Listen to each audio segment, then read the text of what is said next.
breaking. McCain hit with massive investigation before he dies, this will kill him.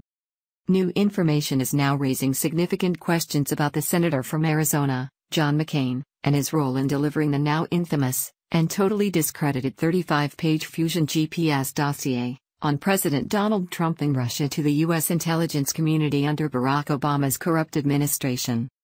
The dossier was allegedly paid for by the Democrat Party and the crooked Hillary Clinton's campaign, and actually picked up by the GOP traitor John McCain, in order to stop then-candidate Donald Trump from winning the Republican primaries. And interestingly enough, McCain's office refuses to answer three pressing questions about his involvement in the dossier. 1. Did McCain know about the role of the controversial Fusion GPS firm in compiling the dossier? In August testimony released publicly last week, the co-founder of Fusion GPS revealed that an associate of McCain first reached out to Christopher Steele, the former British spy who compiled the questionable dossier, in order to obtain the anti-Trump information for McCain to pass to the FBI's leadership. In the August 22 testimony, Fusion GPS co-founder Glenn R. Simpson divulged that contact between Steele and McCain's office was initiated by David Kramer, a former State Department official, who was described by Simpson as a longtime advisor to Senator McCain. Simpson said that Kramer related to Steele that Kramer and McCain were at a security conference in Nova Scotia where the contents of the dossier were discussed with the two by Sir Andrew Wood, a former British ambassador to Moscow.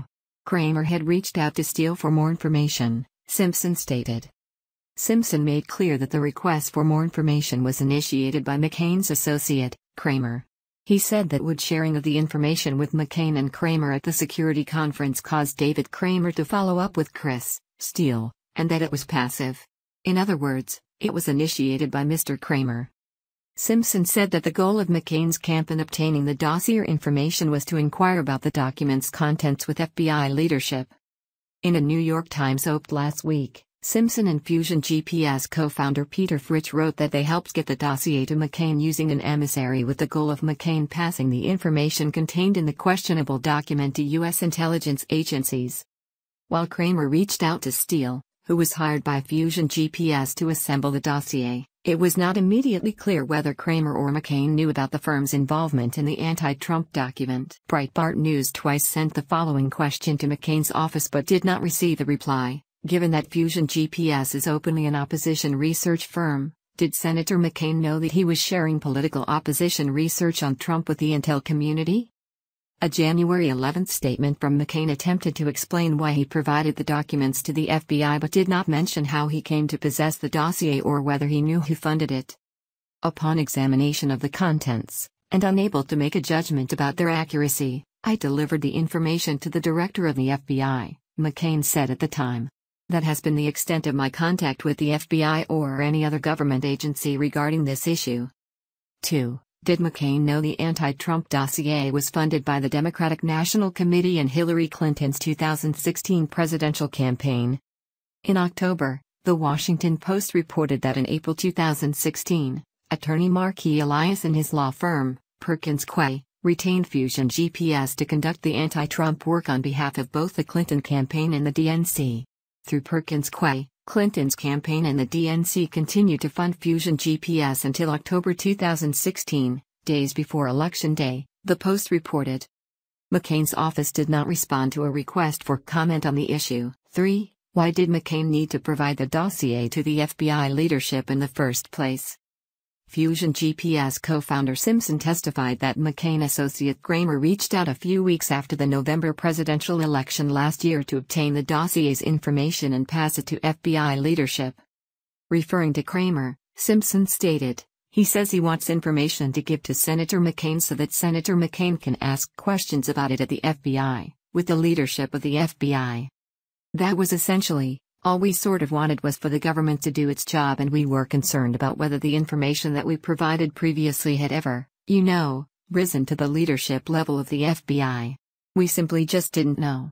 It was our belief that Director Comey, if he was made aware of this information, would treat it seriously."